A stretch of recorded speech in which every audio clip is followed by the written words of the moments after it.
2002, Bike Pittsburgh was invented by a handful of people, myself included. I've been executive director now for 17 years.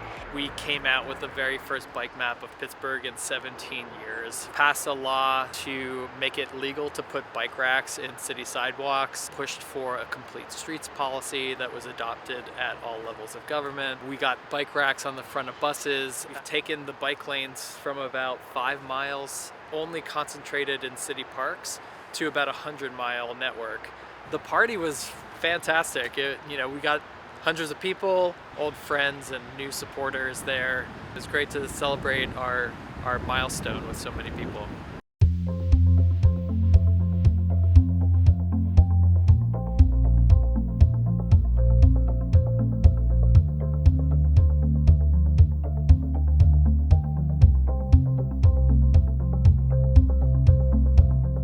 This is Bigelow Boulevard. It's between 5th Avenue and Forbes. This is sort of the main central hub for the University of Pittsburgh, but it's also the connector between Shenley Park and the Oakland neighborhood, which is the second downtown of Pittsburgh. For a long time, Bigelow Boulevard, this one block has been a challenge because of all of the pedestrian activity, all the students, really negative interaction between automobiles and pedestrians and bicycles. And we went to the experts and got a grant what we think is a really great design that accommodates all the users. It's only one block, but this is one of the most densely populated pedestrian blocks of the city. The street is a complete street. It has separated and protected bicycle paths on both sides of the street. It has a super shelter for loading, so the transit platform comes out toward the transit vehicle. We have a raised crosswalk, both for pedestrian safety as well as for traffic calming. The green infrastructure really infiltrates, and so it is both a bioswale as well as a beautification element. There's seating so that it can be really a gathering place. Now that the bioswales are starting to mature and the plants are growing in, it looks as nice as it ever has. Going down towards the Monongahela River, we know that they're dealing with stormwater issues is a real problem, so we were really pleased that we were able to address just some of that here as a joint project of the city, and the university stepped up and really paid for most of it. We got a little bit of grant money from the state. The planters that we have really slow traffic down as you approach that crosswalk. It really increases pedestrian visibility. I'd say also the patterns of the bricks stand apart from the asphalt. I don't think we've gotten a lot of outside attention for it, but it feels really good because it works. We removed the parking. We did that kind of over time, and everything still works and functions. So I think it's really been a great demonstration that parking doesn't have to be everything everywhere. You can't avoid hills and bridges in Pittsburgh. They're part of your everyday life. As we got a chance to rebrand and launch a whole new system this year, introducing electric assist bikes to our fleet. We have half of our entire fleet is electric assist. It's really exciting because Pittsburgh is hilly. Pittsburgh is an incredibly vertical city. It has tons of hills, it has tons of valleys, rivers, and all sorts of topographical challenges. Yet we have some of the highest percentages of biking and walking out of the most populous cities in the United States. For a lot of folks, it may not feel comfortable to arrive at your destination sweaty or disheveled, but when you jump on an e-bike, it's really like adding a superpower to your commute. 20 of our stations are now powered. It eliminates the need to go out, find every vehicle, take it back to a central place to charge it or swap the battery in the field. We move bikes around and they pretty naturally go to the stations where they need to charge. It's a real nice feature in our system that when a customer goes to a station, they can be pretty well assured that they're going to find a fully charged e-bike.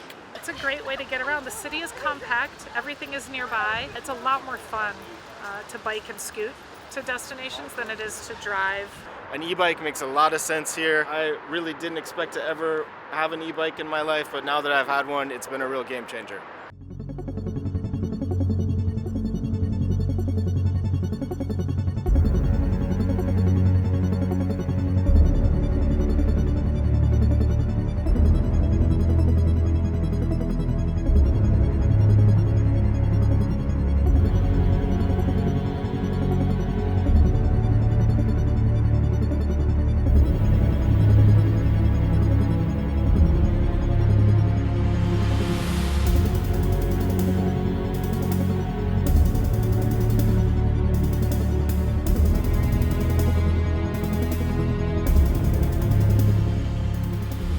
a built-in Copenhagen left that's signalized here.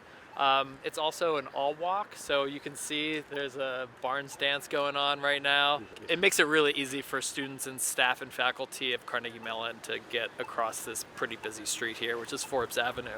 We advocated for this, and Carnegie Mellon agreed to take away part of its sidewalk to make this Copenhagen left. You're on Serpentine Drive. During the pandemic, this is a great amenity for people to exercise on. Several years ago, we had the failure of one of the retaining walls here, and actually our paving truck went over the hill. It's very expensive to restore that retaining wall. But the retaining wall is really only needed if you have motor vehicles. Plus there were alternate routes that automobiles could take. We've preserved it as a bicycle connection. We've actually done this now on 4 different streets where we've had, unfortunately, experienced some landslide, land movement, but they really created car-free connections in some of these hilly areas. It's a hilly city. It's a hilly city. The Neighborway project is a low-stress network that's being built out in the last couple of years to feature traffic calming, lower speed limits. They also do curb bump outs. It's a way to connect some of the existing built bicycle infrastructure with low speed, low stress, mostly alleys that make a really comfortable bike trip. The neighborways are great. You know, they're called community greenways in Portland or bikeways in other cities. Here in Pittsburgh, the home of Mr. Rogers, we call them neighborways. That is why it came up with that name. And it is like a place to be neighborly. This one has a contraflow bike lane on it. Other neighborways you can see on Euclid Street, where we have mini circles at every intersection to slow traffic down. So we're standing in front of one of our 800 sets of public staircases in Pittsburgh. We just call them steps. And these were rebuilt a number of years ago, maybe in the last 5 years or so. And they feature a runnel for bike tires that you see often in other European cities, just to more easily get your bike from down below to up top. Welcome to Friendship. This is our mural project, which has been in place now for about a year. We moved into Friendship 22 years ago. When we did, there wasn't even a stop sign on this crisscross of an intersection. We were awarded a grant from Bloomberg Philanthropies to create an asphalt mural with the goal of calming traffic. We worked with the community to select an artist, and we had a lot of input on what our mural would look like. The neighborhood all participated in painting over the course of about a week. We moved stop signs, we added crosswalks. People slow down, and that's the thing that makes this for a safer place to cross. Bring your children. This is our neighborhood community gathering spot, and so getting here is easier. You feel a little bit more confident crossing the street. At least once or twice this summer, we used to just wait for the crash that would wake us up at night, and so we were completely supportive of any traffic calming. Could feel the joy of making something beautiful and seeing the work come together. It was a full community effort from the day that we won the grant to the day that we painted it. We were really apprehensive about what it would become. Everyone was sort of joking about, oh, well, let's pick really muted colors, you know, like asphalt color or sand.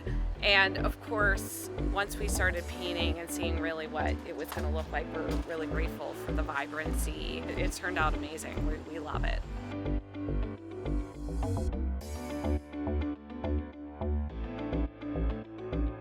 So Hazelwood Green, it's an old steel mill site. 3 different foundations purchased the property, and it's a huge redevelopment site. We saw it as a way to start at carte blanche and really build out the infrastructure in the most bike-friendly way, most pedestrian-friendly way possible. There's a bi-directional cycle track and then a network of raised protected bike lanes.